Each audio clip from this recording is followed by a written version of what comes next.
What's up, everybody? Welcome to BioS 3 Raw TV. Well, tonight's video a little bit different. I haven't talked much about this on YouTube before. I don't know if I've really said much about it at all. Anyways, so let me start at the beginning, which it's always a good place to start, right? So, in 2010, a friend of mine, Richard Siegelman, who actually he promotes the shows here in Maryland for the NPC, had got an acting gig that he couldn't actually be there for. So they said, well, do you know anybody that would possibly want this role? And he's like, I think my friend Jerry would. So he called me and said, hey, would you like this role? It's for a CarMax commercial. Now, you guys have actually seen, if you go up to the search bar here on YouTube and type BioS 3 Training Wheels, right? BioS 3 Training space Wheels, the video will pop up that I'm actually in a national car commercial that was for CarMax, where we lift the FJ Cruiser or whatever the hell, I forget which truck it was. We deadlifted off the ground, myself and 3 other bodybuilders. One is Brad Rowe, IFBB Pro. The other one is Rob Eulis, who's an IFBB Pro. There's one other guy who we didn't really know who he was. He kind of came in from out of town. And we shot that video, or that commercial, and it went nationwide. They did air it, and I remember I was in California, we saw it. I was in Minnesota actually having Christmas with my ex-girlfriend's parents, and we all saw it on the TV. We're sitting there watching TV, and there I come on TV and lift up a car. Like, completely unexpected. Like, the whole family was like, I was like, yeah, I did this commercial. Like, I didn't think it was a big deal, but it was a national commercial, which apparently is a big deal. Acting is something that I always kind of thought was cool. I would like to try, but wasn't really sure about.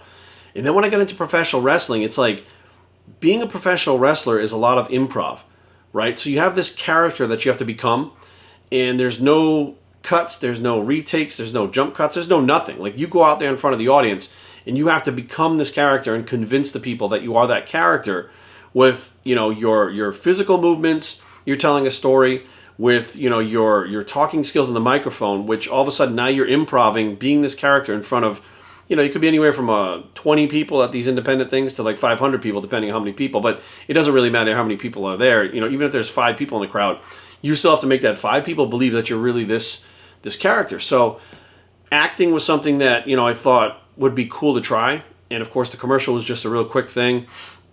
Well, last year, 2020, as we were wrapping up the year, Richard Siegelman, the same guy who gave me that part, or got me that part back in the day in 2010, has now become a successful actor. He's been in movies like Creed.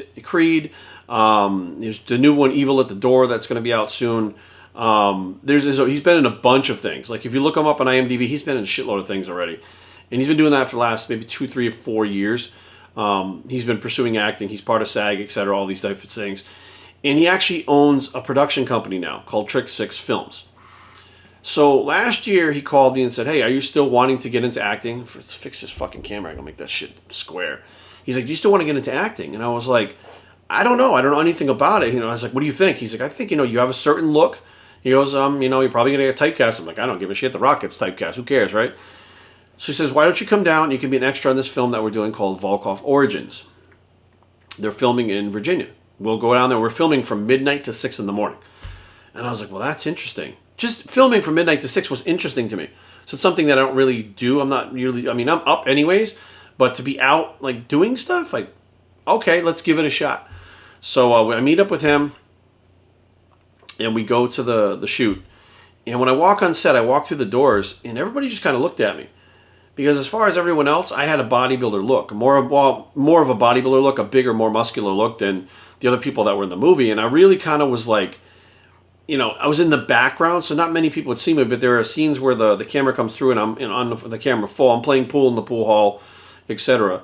And, you know, when I left, I was like, you know, thank you guys so much for the opportunity, etc., etc.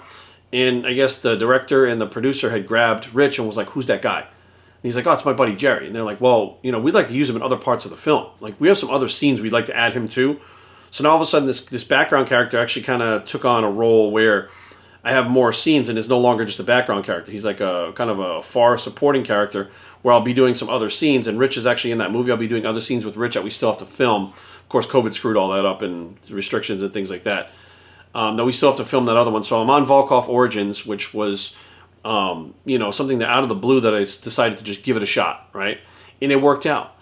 Well, lo and behold, that's opened up more opportunities for me for acting.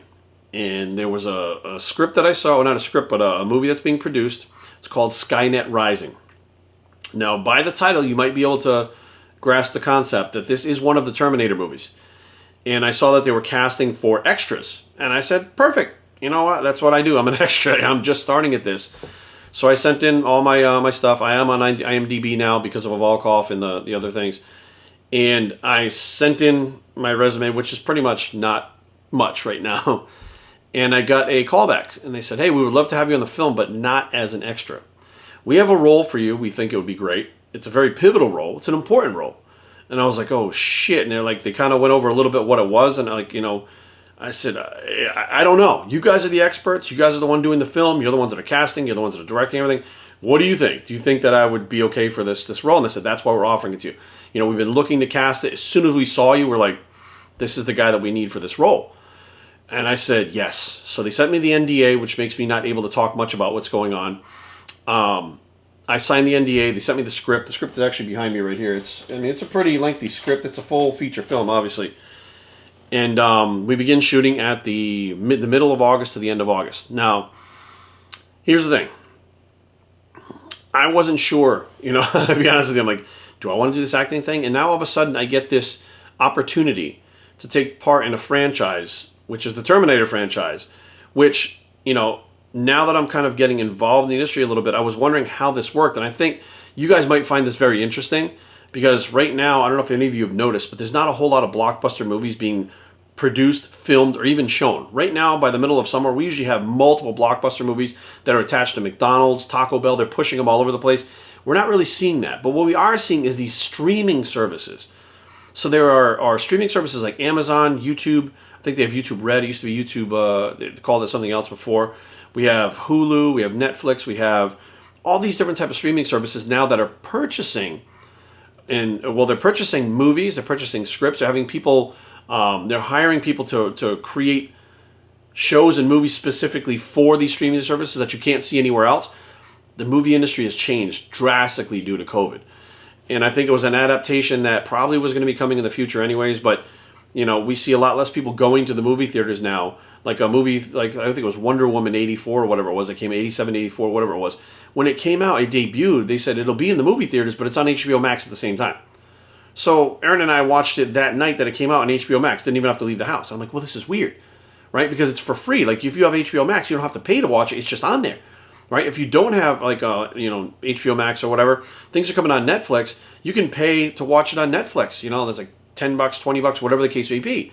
So I started doing some research as to why, we're seeing so much more of the streaming services picking things up and not so much in the main movie theaters. So apparently the budgets are kind of shot for some of the films that were going to be made. A lot of things are put on the back burners. A lot of people pulled out of the movies because specifically COVID. It screwed a lot of things up. You pay a lot of money to secure locations and stuff, and all of a sudden you can't make the movie. Well, you've already paid the money to do that. I don't know if they get the money back. I don't really understand how that stuff works, but bottom line is right now the movie industry is kind of in a weird transitional spot. And these streaming services seem to be the big new way to watch movies. People watch them in their own home. You don't have to spend $20 on a ticket, $50 on popcorn, all that crazy shit. You know what I mean? You have whatever you want in your own living room, have people over to watch it, whatever. So I said, okay, this is kind of where this is going. So now I said, okay, well, how does this work now? Right? We have a script, we have a cast, we have funding, we have everything. Everything is moving forward. Does this wind up in the movies? Where does this go? And I started talking again to Richard Siegelman, and he's like, a lot of these places, they came out with Evil at the Door. That's a movie that, he wrote. I don't know, maybe he didn't write it all, but he produced. He starred in it. It's a great written movie. I watched it. I think it's a great movie. I had a great time watching it. An interesting side note in that there was some videos you saw me put up during quarantine of myself and my band from when I was 14 years old. We split when we were 14 and we hadn't played together since. And I had contacted the guitar player, Brian, and said, hey, wouldn't it be cool if we got together and we did our own parts and we could send them all and mix it all together and it's almost like we're playing again, but we're all in different places. We have the technology to do that now. And we did that. We did Paranoid by Black Sabbath. We did Imagine by John Lennon.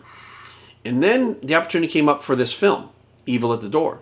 So I was talking to Rich, and they have to pay for these different songs and royalty fees and all that stuff like that.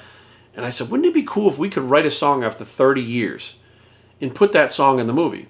Well, I went to the guys. I said, what do you guys think? And all of them were like, so we went back to work. After 30 years, we went back to writing a song. And it's called Blood in Your Eyes. It is on the soundtrack. It's a major song in a major scene in the movie, and it's something that bucket list. I don't think any of us ever thought, that we would be doing, writing a song for a soundtrack like that, and it's our song. Like when you hear it, people go, "That's them." Like we have a specific sound. The band now is called Project Broken. It's more of a project than a band because we all live in different places, or I live in a different place than them. Project Broken, but it has the opposing force sound.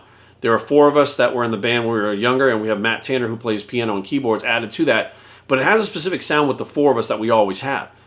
So we did that song specifically for Evil at the Door. So now I got to be, not involved with just the acting, but now, producing and creating a song and seeing how that works and how that gets played into it and all the legalities that go into that and stuff like that, and watching it be put in the movie. So a lot has happened within the last year that I haven't really talked about because it's just so much. There's so much going on for me, guys. Like, between traveling for judging and stuff again like that, the GIFT Labs business, my personal training, I'm working with a bunch of WWE superstars now, doing their diets and stuff for them. Like, there's a lot of stuff going on, a lot of moving parts, and things have gotten really busy. And I haven't really been able to talk about it. And I'm like, tonight we're not doing fitness stuff. We're going to talk about some shit that's been going on, with me, and that's where this video's at. So, getting back to, I did the song with the guys for Evil at the Door, and I found out that basically what they do is they create these movies, and it could be, a top-notch movie. And what happens is it will be sold off to either one of the streaming services who may, and there's some good money being going over there, or it can actually be sold to one of the studios. So you may see a movie where you say, let's say it's BioS 3, the film is BioS 3 Training. It'll say written, produced, etc. by this one. It'll be distributed by, whatever, and it'll have like Miramax or MGM come on first. Then it'll say the other company that actually made it. So if somebody actually makes it, and the studio really funds it and picks it up and markets it. So what's happening now is people are creating their own movies, fan films, stuff like that. And these movies are actually getting picked up by Netflix, Hulu, the streaming services, and even the big movie companies now are like, hey, if that thing turned out pretty good, we can attach our name to it. We can now promote it, and everybody can make money together. So the film industry has taken a very crazy turn, which I didn't know anything about it before, and I'm just stepping into it now. I'm finding all this stuff out now, and I'm like, wow. So it really is like, if you wanted to get involved in this is pretty crazy. So Vin Diesel, his backstory, he wanted to be an actor, and he wasn't getting parts. Nobody was coming after him, and he was like, well, fuck it. So he bought this book called Making Movies on a Used Car Budget, I believe the name of it was. And he read that book, and he said, well, fuck it, I'm just going to make my own movie. And he went out and actually produced and starred in the movie Strays. And that went to like Cannes Film Festival or whatever it was. And it was a huge hit. And that's how Vin Diesel was spotted. That's how he started. That's how they found him. He created his own movie based on a book that he had read on how to do it. And that's what he used to launch his career. That is happening right now for a lot of people. You can create your own movies if you know how to do them and know how to film them, edit them, stuff like that. And it's giving a lot of people opportunities to get spotted by bigger studios, by other agencies that may pick them up for acting, or even just creating their own stuff and making money from their own stuff, selling it to the streaming services. I mean, you sell something to a streaming service, you get that big chunk up front, but you get a lot of royalties on that thing as well later on. It's the gift that keeps on giving. So there's a lot of business things that are changing. I'm still learning it. I'm getting involved now. But my main thing is this Skynet Rising movie right now that is going to be going into production. And again, I signed an NDA, and I read the script. I can tell you this. Everything after the second Terminator film, I didn't really like. After T2, I could give a shit less about any of them. And I read this script, and what really took me back was it doesn't follow, it doesn't like, wherever the last Terminator movie was, Genesis or whatever, it doesn't like continue from there, right? It's a new take on a new version, still of the same type of characters, the same characters, but it goes in a different direction. And there's a lot of twists and turns, a lot of action, but the script itself, I'm telling you, if you guys like the Terminator movies, you're going to want to watch this movie. I'm telling you right fucking now. Just the pieces that, like again, I wish I could say more, because if I just blurted out what it was, you guys would be sitting there going, I can't wait for it to come out. Like, you guys would literally be sitting there like, I can't wait till it comes out. You'd have your popcorn or your Diet Coke or whatever the fuck you got, and you'd be ready to roll. You'd laugh at me when you saw me on the screen and point out, haha, there's Jerry. But the rest of the movie, I think, it's going to be something when when it's done, it should leave you wanting more. And that's a good movie, right? But at the same time, if there never is a sequel to what we're doing now, this as a standalone movie is very fucking cool. We are working with a great studio with the special effects and stuff. I'm really excited to get started. We actually had our first meeting tonight, which was on a Zoom meeting with many of the actors and the two producers, writers, and we had everybody on tonight with the main characters and stuff, who's in it, etc. And we started talking about how the filming's going to going, how the script and the different characters and stuff like that. And I think that initially I was excited to do this project, but now I'm even more excited. Now I feel motivated to make this character come to life, which, again, going back to my wrestling days, you have to go. It's so much more than just going on screen. And, I want people to see me and be like, hey, that's Jerry. But I don't want them to be like, that's Jerry acting. I want them to still look at me and go, all right, that's Jerry, but it really is this character. And I can see that. Like, there are a lot of actors out there that, and I'm not comparing myself to them, but there are a lot of actors, when you watch them, you don't really see them. You see the character, and you see, who you're supposed to be seeing. And, and The Rock is the worst one. Like, when you see him, he's always The Rock. Like, they've put him in movies now, and they don't even cover up his tattoos, give him different hair. He's always the bald, big guy with tattoos, with a tight t-shirt on, running around, fucking jumping from buildings, blowing shit up. It's like the same thing over and over again, and I'm like, I don't want that. I want to be more of a, it's Jerry, but it's not, if that makes any sense. So, therefore, when I was wrestling, I was Jerry, but I was Lucian Bagwell at the same time. And when I got to the event, to the venue, I became Lucian Bagwell, and I stayed Lucian Bagwell until the time I left that venue. So it transformed into this character, this wrestler, when I was there. And no matter where I was walking around, if someone came up to me, I was still Lucian as that character. Right? Somebody wanted a picture, autograph, whatever. I was still Lucian. I wasn't Jerry until I got in the car and I had driven away from the venue. Then I was Jerry again. So having to learn how to put myself into... And Lucian was a character that I created for wrestling. Right? They had a concept, and I got to create who I was and what that character thought and how he was and how he acted and everything. How he moved, all those things, finishing moves. I get to create all that. Well, now there's a character that has substance to it already, right? He's a character in the movie that already has, like, when you see him, you're like, oh, shit. So now I have to take my interpretation of that and try to bring out whatever I can to make that character believable on screen. To me, that's a big challenge. To me, that's something different, something I haven't done before, right? I could fail absolutely miserably at this. I could succeed at it. I don't know which way it's going to go. I'm going to give it my best shot, and I feel confident that the people around me, I have good people around me that can help bring that out of me, help bring that character out of me, and be successful with this first forte into a major role in a film. And where this leads, I don't know. I've had, one other film which was called Miscalculated, the movie. I had a pretty good role in that one due to the fact that my traveling schedule, I could not make that one.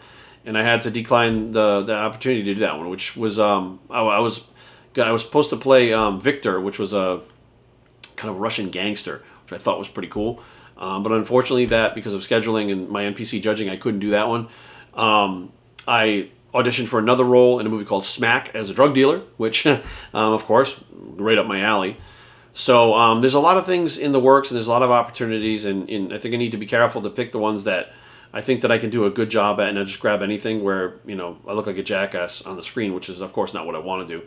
But I also want to lend whatever I can to these films to help make them successful. Whatever I can do, it's a collective effort between everybody that's involved, from the person holding the boom mic to the stars, to the people that are doing makeup, everything, to the writers, everything. It's a collective effort that, in the end, it's something that, like, a whole community put this together, and I think that's pretty awesome. And seeing the different talents come from different places and different people from different walks of life. And it's really cool to get involved with this, and I'm just excited. So that's where I'm at, guys. I've talked about this stuff on my other social media a little bit more.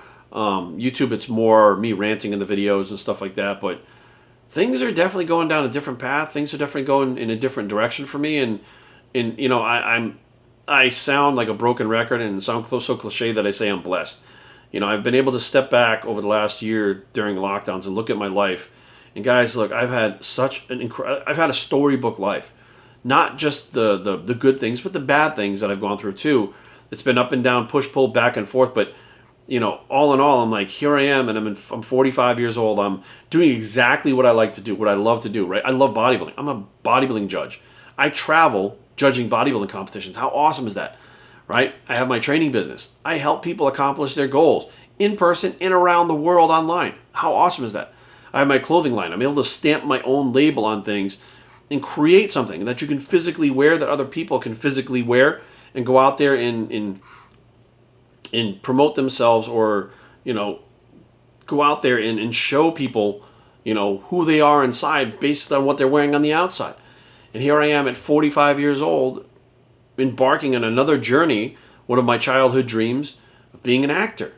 Right? I got nothing to complain about, guys. I have nothing to complain about. I can't piss and moan about a single fucking thing in my life. I cannot. And for that, again, I'll sound cliche, but I'll just say it because I'm blessed. So hopefully you guys will see this movie. And by all means, make fun of me. It's totally cool. I'm totally cool. I'm totally aware of that. But the bottom line is it's something new. It's something exciting. It's something positive. It's something that I've always wanted to do. And the time is now. There's no time like the time now, right? And I think COVID has taught us that. Lockdowns have taught us that. Like, if you have an opportunity to do something, you grab that opportunity and you run with it, man. You go after that brass ring. If you get it or not, who cares? But you have to try. And trying is half the battle. If you try and you fail, you learn, right? If I do this role and I do my best, but I feel like I could be better, hey, in the next one, I can do better. I'm going to learn whatever I can learn from this role, from this experience of being on set.